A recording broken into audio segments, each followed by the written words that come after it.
Today we are looking at the Studio 89 from Monitor Audio, and I want to start by telling you everything that I don't like about it. Are you ready? I don't like the high gloss black finish. Now I know that's a very personal judgment, and it's probably true of pretty much every other high gloss black loudspeaker, and that's mainly because this kind of finish is a fingerprint magnet, it's a dust magnet, and in my line of work it's a pain in the butt to film. Just ask cameraman Olaf, who tells me that pretty much every angle he tried to film this thing, he got like an unwanted reflection from the black surface.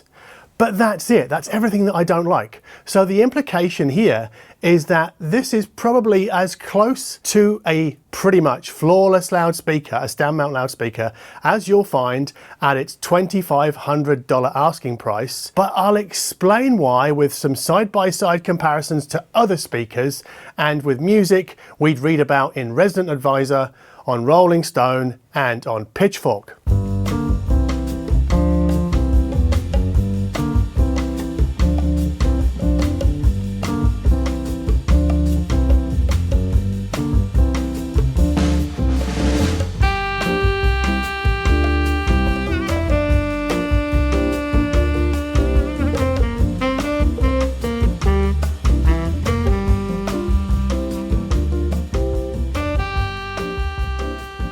This episode is brought to you by PSB loudspeakers, whose Imagine T65 and T54 tower speakers deliver a spectacular listening experience. Before we start, how about some peak 90s Morrissey? So this is his 1993 live album called Beethoven Was Deaf. It's just been reissued, and I think this album is worth the price of entry alone just to hear the monstrous version of B-side Jack the Ripper. The remastering job here adds a little bit of low-end oomph and a bit of attack, whilst reducing the dynamic range average only by a single point. But that's the digital version. This, as you can see, is the vinyl, and that puts 60 minutes of music on a single LP. And that means the vinyl, I think, sounds a bit quiet and a bit flat.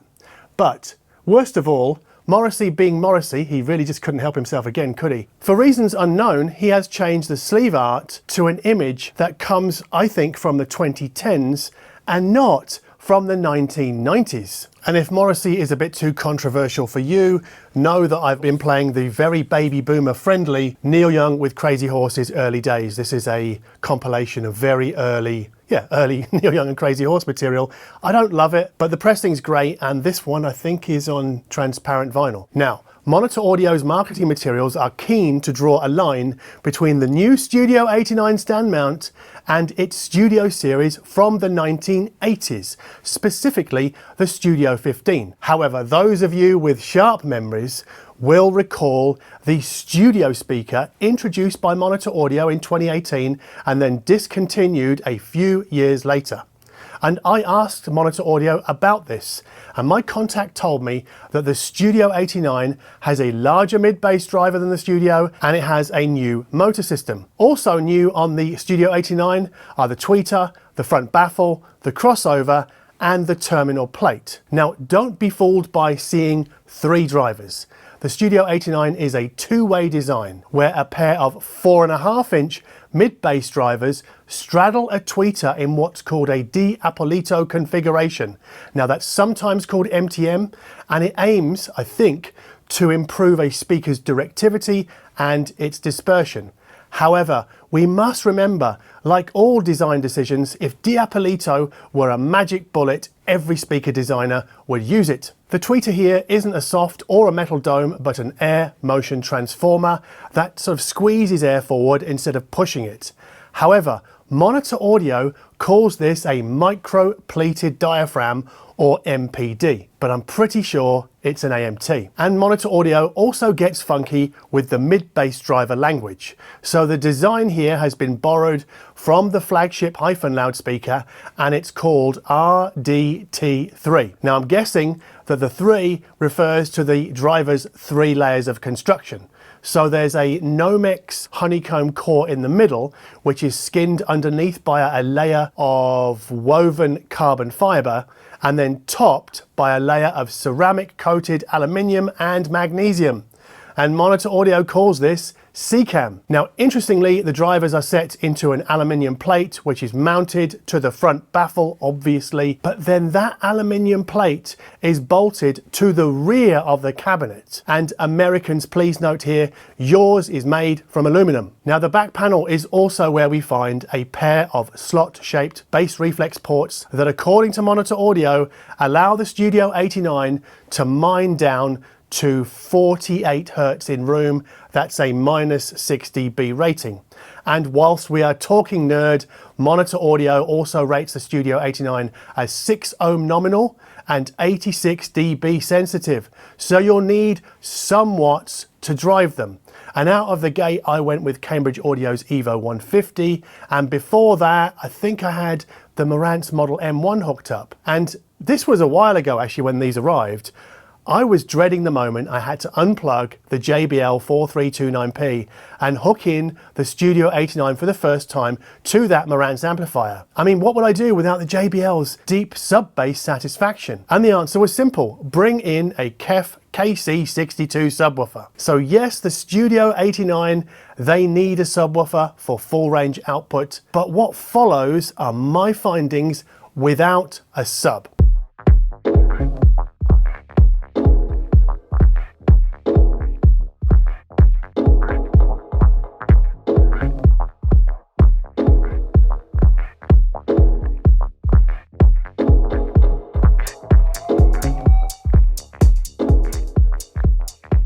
To test the Monitor Audio, I built a playlist in Tidal that features the likes of Spooky, Brendan Muller, Forest Drive West, Radiohead, the Beastie Boys, Jay Dilla, Patti Smith, and the Beatles.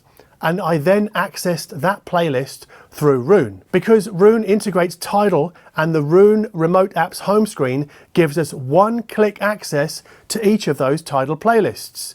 And I streamed these songs to Cambridge Audio's Evo 150 and a Win Pro Plus, which are both Roon ready. But I had to use the AirPlay 2 input on the Marantz Stereo 70S and the Marantz Model M1 because they aren't yet Roon ready. And then I used a third-party Apple TV app called TV Remote to put the now playing information from Roon onto the TV. And I would like to thank Roon for sponsoring this video. Before we get to any sound quality talk and side-by-side comparisons, I'd like to draw your attention to how impressive the build quality and fit and finish is on the Studio 89. I also really like how Monitor Audio managed to make the gold drivers and the gold tweeter grille look somewhat understated, and that's no mean feat when set against a gloss black finish. And the speaker's high level of fit and finish and their understated looks also carries over to the custom stands. Now, those stands do offer cable management, but I didn't use it because, yeah, side-by-side comparisons, I've got to pull gear in and out constantly. So how do the Studio 89 sound? Well, in a word, tidy. So with Forest Drive West's latest collaboration with Azu Tiwalina, the Monitor Audio sound polished, and they also sound lively, demonstrating, I think, superb control over this song's tight rhythmic structure. I say song, but it's electronic music. Now, dynamics here are of the Goldilocks persuasion, so not as rowdy as a Klipsch or as lively as a JBL, but there's enough on offer, I think, to bring the Beastie Boys' what's it called, Shake Your Rump, to life. So the Studio 89, they're not too forward, but they're not too polite either. And I'd also say that they live only a few doors down from analytical. So take the Beatles' second best song, Tomorrow Never Knows. It sounds meticulously organized by the Studio 89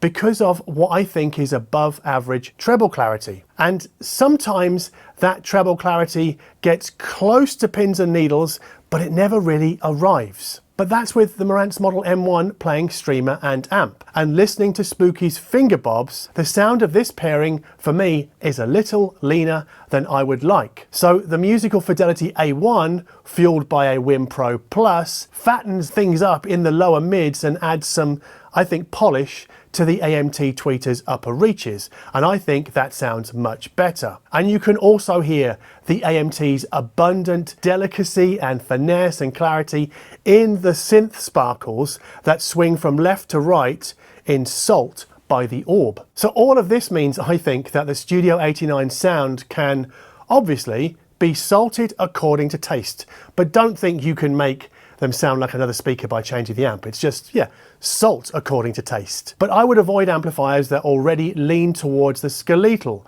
like many direct digital designs.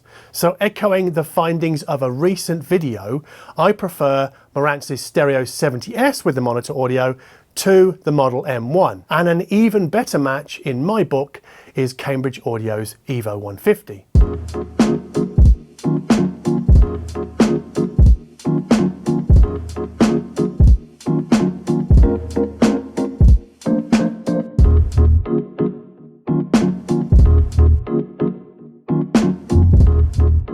Now surprisingly, I don't miss the subwoofer when listening to Brendan Muller's Round the Bend, so perhaps not every Studio 89 owner will want a sub. And make no mistake, the monitor audio might be a small speaker, but they are more than enough to fill my 6 meter by 5 meter room, and with enough bass weight as well. But compared to the golden Ear BRX, the Studio 89 don't go quite as low in the bass.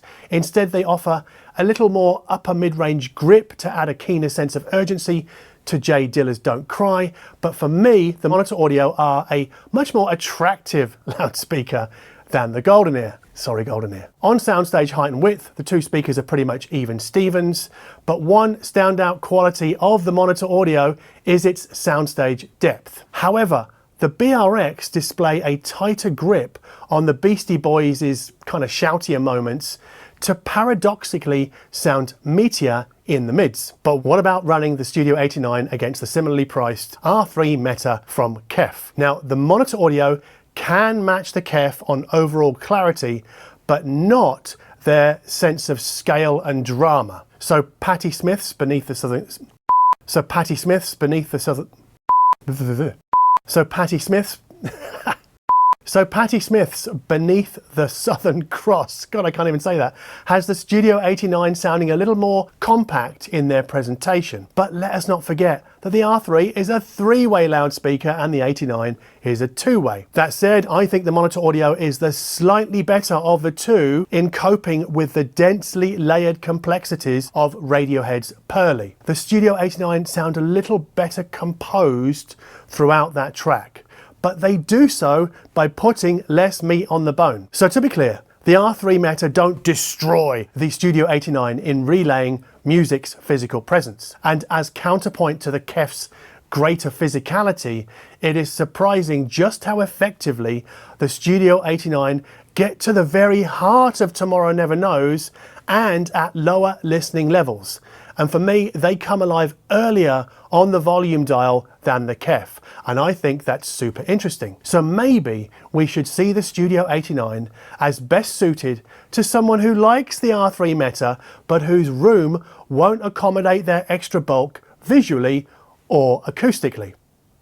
Anyway, if you like this video, you know what to do, and consider subscribing to the channel if you dig what we do here in general. Patreon is where you'll find playlists for each video, which is, I think, especially useful for people who don't want to use Shazam.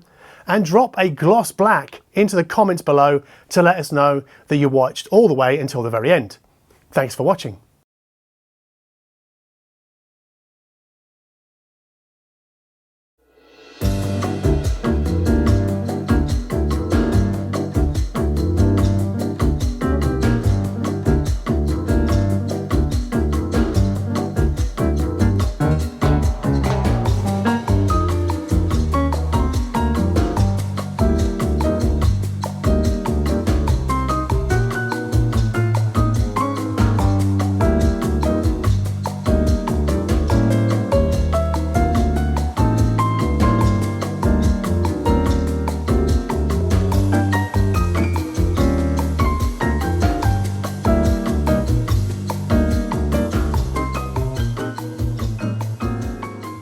And it has a new motor. and it has a new motor system. And monitor audio also gets funky with the mid-bass driver. And monitor audio also gets funky with the mid-bass driver I can never say this word. And monitor audio also gets funky with... Now the back panel is also where we find a pair of slot-shaped... Now the back panel is also where we find... Now the back panel is also where we find a pair of slot-shaped bass reflex port... And the answer was simple. And the answer was simple. Bring in a K... And the answer was simple. Bring in a K...